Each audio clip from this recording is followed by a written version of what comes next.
O Senhor esteja convosco. Ele está no meio de nós. Proclamação do Evangelho de Jesus Cristo segundo João. Glória a vós, Senhor. Naquele tempo disse Jesus às multidões: todos os que o Pai me confia virão a mim, e quando vierem, não os afastarei. Pois eu desci do céu, não para fazer a minha vontade, mas a vontade daquele que me enviou. E esta é a vontade daquele que me enviou, que eu não perca nenhum daqueles que ele me deu, mas os ressuscite no último dia. Pois esta é a vontade do meu Pai, que toda pessoa que vê o Filho e nele crê, tenha a vida eterna, e eu o ressuscitarei no último dia. Palavra da salvação. Glória a vós, Senhor. Queridos irmãos e irmãs em Cristo, no dia de hoje, certamente todos nós trazemos uma tristeza como fruto de uma saudade. Saudade de alguém que partiu, que já não mais partilham dessa esfera de vida que nós partilhamos. A liturgia nos apresenta na primeira leitura o exemplo de Jó como um grande sinal de esperança. Jó, muitos de nós, se não todos, conhecemos a história dele. Um homem que foi exaltado por Deus por ser justo, por ser temente a Ele. E no início do seu livro,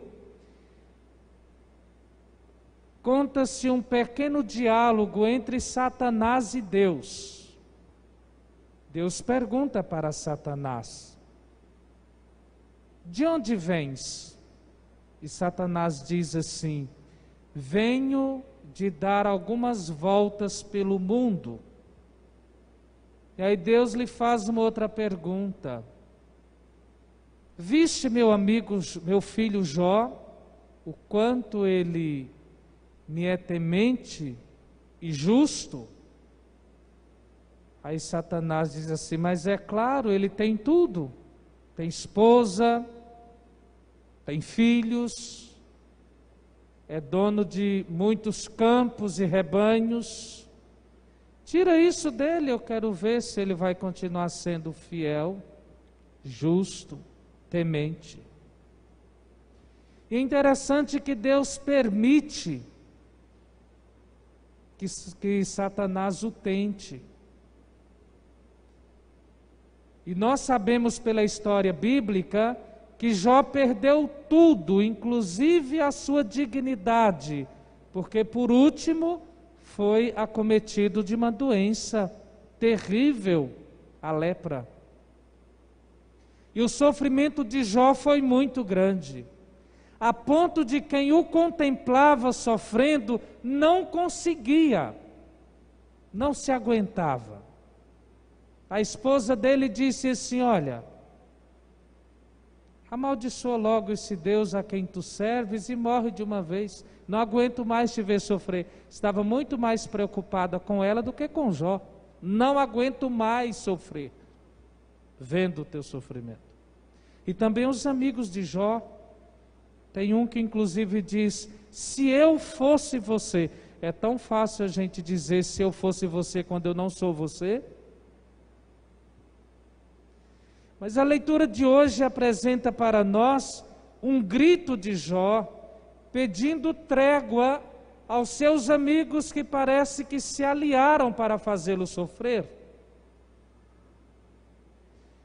E o desejo de Jó é que a sua queixa seja permanente. Que a sua queixa seja cravada com chumbo na pedra. Mas embora muito tomado pela dor e pelo sofrimento, Jó proclama uma fé inabalável, uma esperança inabalável em Deus. Ele sente que Deus não o deixou só. Ele tem certeza que antes da morte ou depois da morte, o Eterno se erguerá a seu favor como um verdadeiro defensor e proclamará a sua inocência. E por que isso? Porque naquela tradição, a doença física era expressão de pecado. Então olhavam para Jó e diziam: esse homem pecou gravemente, não tem outra explicação. E Jó está ensinando com o que ele viveu, que nem sempre a doença física é expressão do pecado. Que nem sempre a doença física é castigo, é punição, como se Deus fosse tão perverso. É como muitas vezes dizemos entre nós, alguns, querendo consolar a quem está em luto, se diz assim: foi Deus quem quis assim. A pessoa morre de acidente, foi Deus quem quis assim. O outro vai tirar a vida do... Foi Deus. Que história é essa? Não foi Deus que quis assim?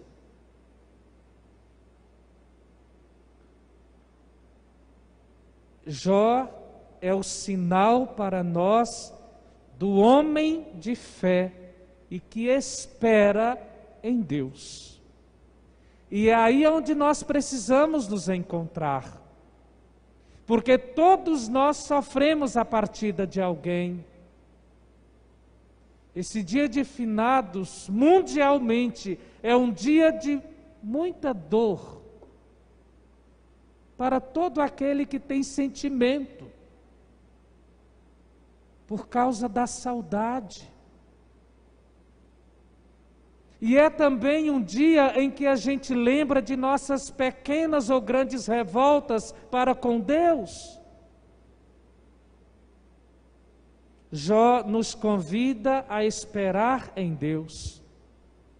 Essa esperança precisa nos motivar. Esperar no Senhor para contemplar esse Senhor. Na segunda leitura de hoje, Paulo, falando aos Romanos, vai também evidenciar essa esperança que não decepciona.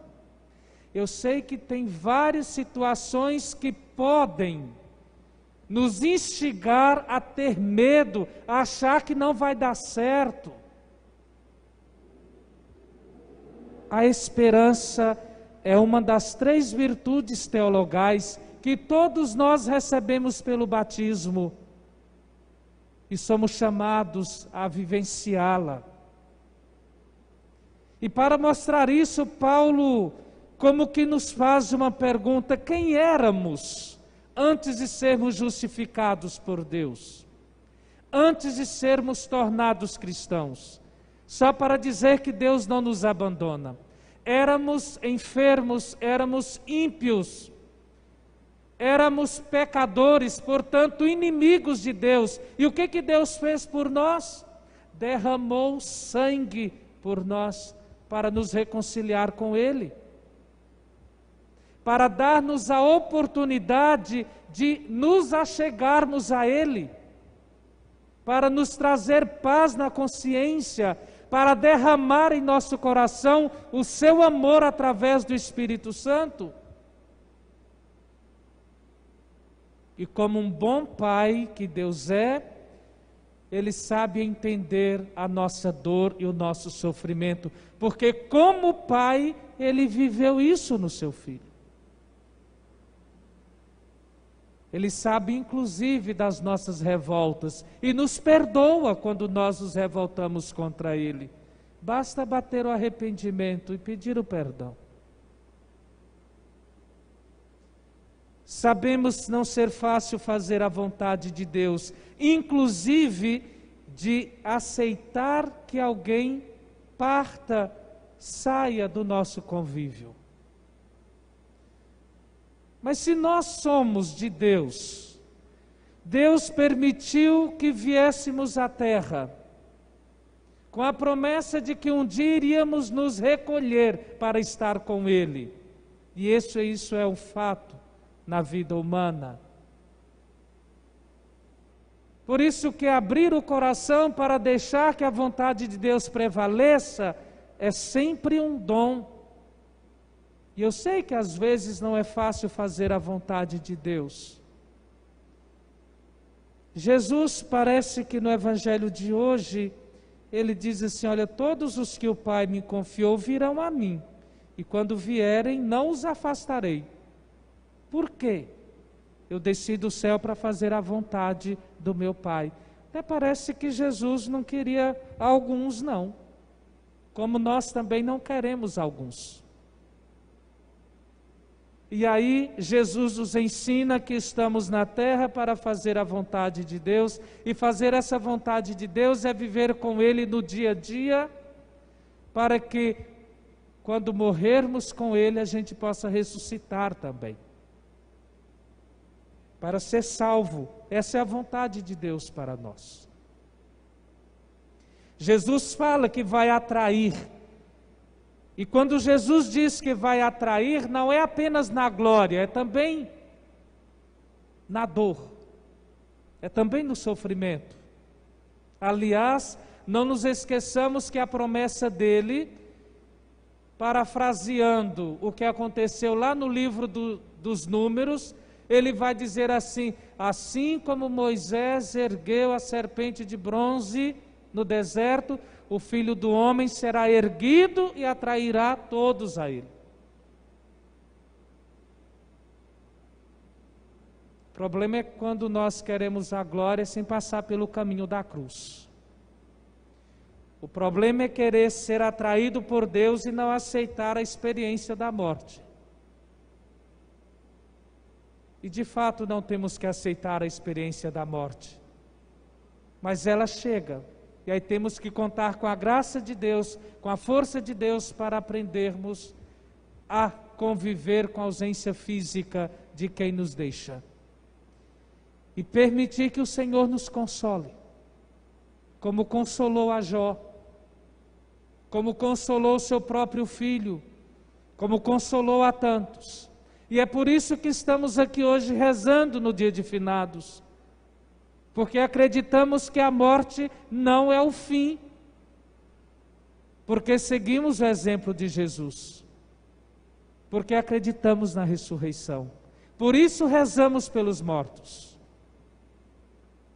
Então, quando alguém criticar a você que é católico, católica, porque reza pelos mortos, vamos lembrar de Jesus que rezou por Lázaro, que estava já em decomposição, morto, sepultado. Vamos lembrar da filha de Jairo, que estava morta, e Jesus orou por ela para ela ressuscitar. Era morta. Vamos lembrar do filho da viúva de Naim, que estava sendo levado em cortejo para ser sepultado. Jesus orou. É por isso que nós rezamos pelos mortos. Porque o nosso mestre assim o fez, nos ensinou. E quem critica, eu não sei por que vão nos velórios então orar. Rezamos pelos mortos porque acreditamos que a morte não é a última palavra na vida do crente, na vida de quem acredita em Deus. Rezamos pelos mortos porque também alguém vai rezar por nós um dia. E pedir a Deus a graça de, ao fecharmos os olhos para este mundo, que a gente possa escancará-los na eternidade, para contemplar Deus face a face, para dar o abraço naqueles que já nos deixaram tanta saudade. Que a celebração de finados seja justamente o nosso dever sagrado de cristãos de acreditar na ressurreição e de obedecer àquele que é o autor da ressurreição.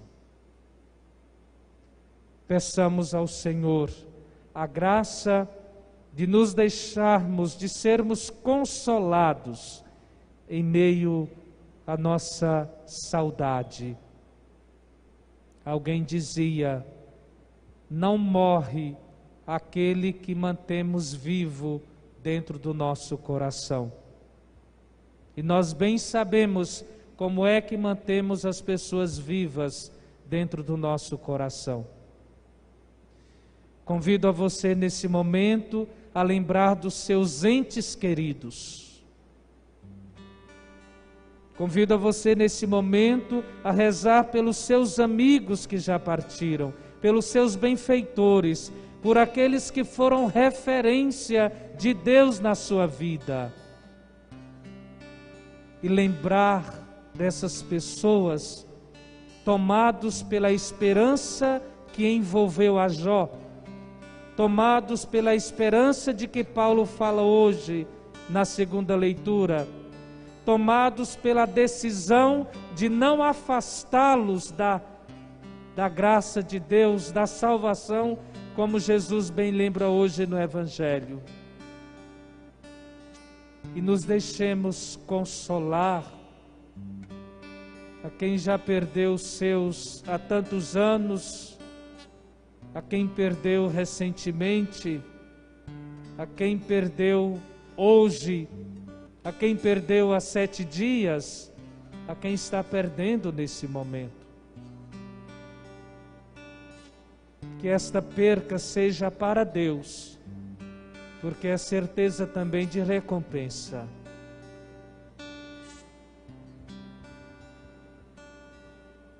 Só em Deus o repouso encontrei, só em Deus achei abrigo. Ele é rocha firme, amor, Ele é meu grande amigo, Ele é Jesus, meu Salvador, Jesus, meu Rei e Senhor, eu sei, Ele é Jesus, meu Salvador, Jesus, meu Rei e Senhor. Só em Deus fortaleza encontrei para vencer o inimigo. Só em Deus a vitória alcancei, Ele sempre está comigo. Ele é Jesus, meu Salvador, Jesus, meu Rei e Senhor, eu sei, Ele é Jesus, meu Salvador, Jesus, meu Rei e Senhor. Continuemos a Santa Missa, preparando o altar da Eucaristia, partilhando os nossos dons. Cantemos.